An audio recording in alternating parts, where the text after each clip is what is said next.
fenomeno della concorrenza sleale nell'ambito commerciale è il tema discusso a Padova in un incontro dell'assessore regionale Donazzan.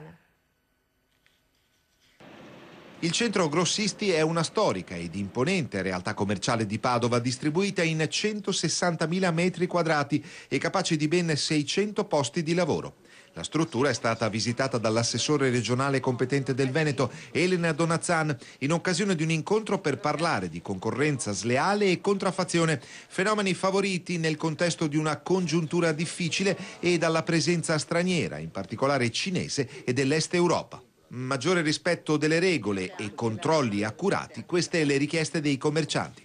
A quante verifiche sono sottoposte le nostre aziende, soprattutto quelle italiane? Beh, forse varrebbe la pena mettere una bella lente di ingrandimento su quelli che oggi fanno concorrenza sleale anche nei pertugi delle nostre normative.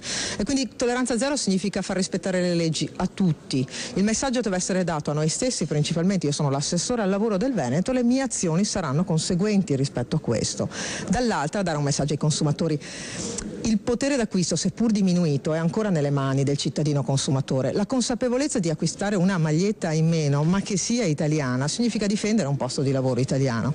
Pensare di risparmiare qualche centesimo oggi significa impoverire complessivamente la nostra tradizione di produzione e di commercio che oggi, voglio dire, garantisce posti di lavoro ancora e ancora molti. L'incontro al centro Grossisti è stato promosso dall'Ascom Confcommercio e Euganea. Qui manca lo Stato, manca una legge, delle leggi, perché non ci vengono a dire che quando succede qualcosa, guardate, ci vengono a dire che qualcuno interviene dall'alto e quindi qualche difficoltà ce l'hanno poi, no? Gli amministratori, il console cinese, ma cosa vuol dire? Cioè tu vieni a casa mia, fai quello che vuoi e poi se qualcuno ti mette i bastoni tra le ruote tu fai intervenire il console, ma su che mondo stiamo vivendo?